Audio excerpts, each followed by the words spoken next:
My name is David Daniel Ball, and these are the headlines for Thursday, the 9th of April, 2009. Crosses and Bibles banned in hospital chapel. Union boss accused of credit card rort. Teens arrested after fleeing fatal crash. Crews fight back against Somali pirates. Men caught selling drugs to schoolboys.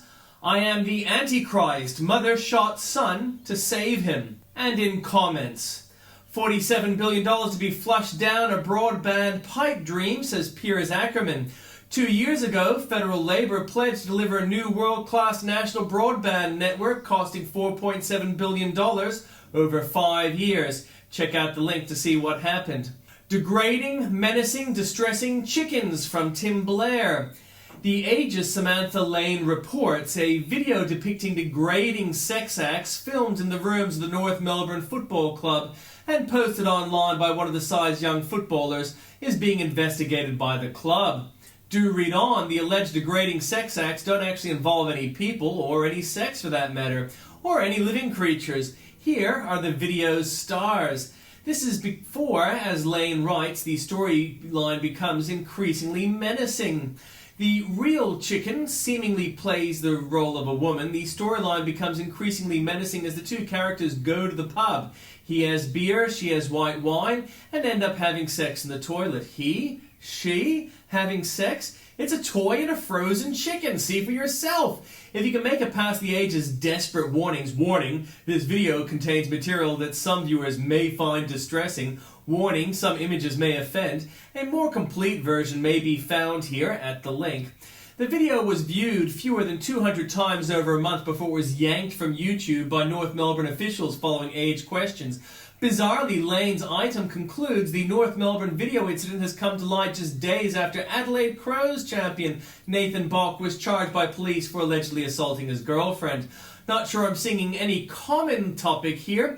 The video also came to light mere months after Sarah Palin was filmed in front of dying turkeys, a connection sure to be drawn on Age's staff in coming days.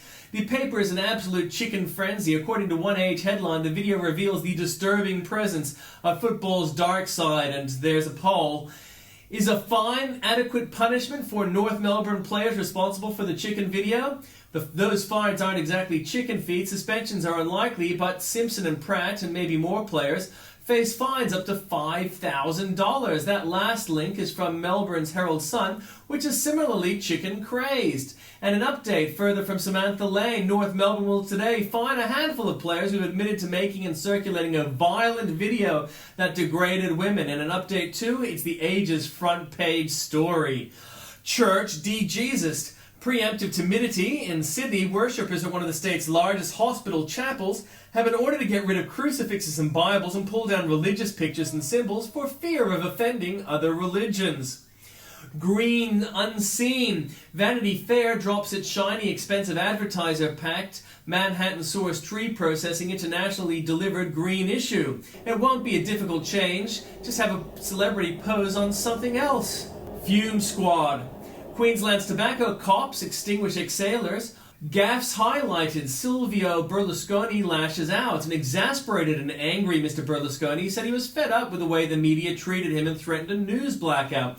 I will no longer talk to you. I'm working for Italy while you work against it. I will no longer give news conferences. He later added, enough with this. Go to the devil. This is slander towards me and disinformation to newspaper readers.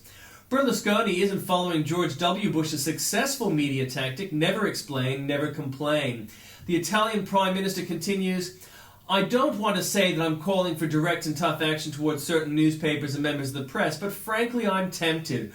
One shouldn't behave like this, said Mr. Berlusconi. The Italian press seemed to have no other objective than to say that I made bad impressions or gaffes. Maybe Barack Obama can help with some coping tips. Oh, wait. Too mobile for Rudd's lumbering plan. Michael Stutchbury hears the gobbling of a $43 billion turkey. This is by Andrew Bolt. The problem with Kevin Rudd's new fibre-to-the-home broadband plan isn't just that it costs so much, comes with no business plans to justify it, relies on bureaucrats picking the winners and saddles taxpayers with all the risks. Fixed broadband customers rose by 108,000 in the 6 months of December compared with 650,000 extra mobile broadband customers. There is a real possibility of the national broadband network failing to eventuate as a result of the poor returns, suggests Goldman Sachs JB Wurz telco analyst Christian Guerra. The shift to wireless means there won't be enough demand to justify a $43 billion price tag. And an update, does this really ring no warning bells? Mr. Rudd conceded that his government had no business study to back the venture's viability. We're talking about spending $43 billion, or $2,150 from every man, woman, and child, with not a single study to check if it made financial sense. Is Rudd mad? Garrett and the death of reason, the Australian edges to an openly sceptical position in line with science. Mr. Garrett's performance shows the way global warming has become shorthand for whatever environmentalists want to attribute to humanity. Read on at the link. We either wreck the economy or do nothing. Here's just a partial list of the times Kevin Rudd has used as standard defense of his actions, that we either do something or do nothing. What strikes me is how often his doing something involves doing something stupid. Global warming licensed liars. There's something about global warming that allows even Barack Obama's Interior Secretary to spin utter fantasies. The shame would be the card, not the hookers. They are only allegations and are denied. A second influential ALP figure has been accused of spending union money on escorts, with enemies of Victorian Union boss Jeff Jackson releasing bank statements showing payments to the same Sydney brothel where federal MP Craig Thompson's credit card was allegedly used. China helps out a little mate. Astonishing news, Helen Liu isn't just a Canberra landlady digging into her private funds to help her tenant run for high office. The Chinese government had a substantial stake in the company used by businesswoman Helen Liu to help fund Defence Minister Joel Fitzgibbon's 1998 re-election campaign. Racism detected. Ben Groundwater says demonizing a whole race or nation of people is wrong. From what I can tell, most of that fear, hatred, and mistrust is born out of ignorance. I'm constantly surprised by the people I meet and places I go around the world, usually for the better. But wait, Ben Groundwater thinks demonizing one particular nation of people is okay. That's the thing about Australia. On the surface, we're a pretty happy knockabout bunch of larrikins, but underneath lies a sad undercurrent of casual racism and xenophobia, which suggests the writer is righter than he thinks. No matter how much I think about a country and its people before I visit, I usually find I'm wrong. But don't bother trying to tell Groundwater, of the age of course, that he's wrong again to think the worst of foreigners or even foreign Australians. He's now making other wild xenophobic stereotypes of a typically self-admiring kind. Are the raving lefties more likely to want to travel, or does traveling turn you into a raving lefty? Probably a bit of both, I'd say. And an update, a further thought. I've lived and have visited some 50 countries now and have not only lost my leftism, but actually come to precisely the opposite conclusion to that of young Groundwater. My observations confirm my suspicions that in fact Australia was not half as racist as people like Groundwater prefer to believe. Not in comparison to others, that is. People smugglers back in business under Rudd. The people smugglers verdict is now in. Kevin Rudd has put out the welcome mat.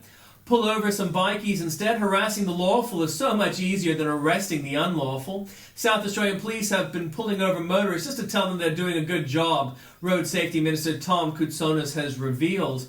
The 2020 summit couldn't make even 2009. A year ago, next week, 1,000 of our best and brightest flew to Canberra to tell Rudd government precisely how to run our country. They had so many good ideas, not surprisingly, since they've been chosen as the cleverest of us all, that just the most important ones from their two-day 2020 summit could be barely crammed in the 405-page final report.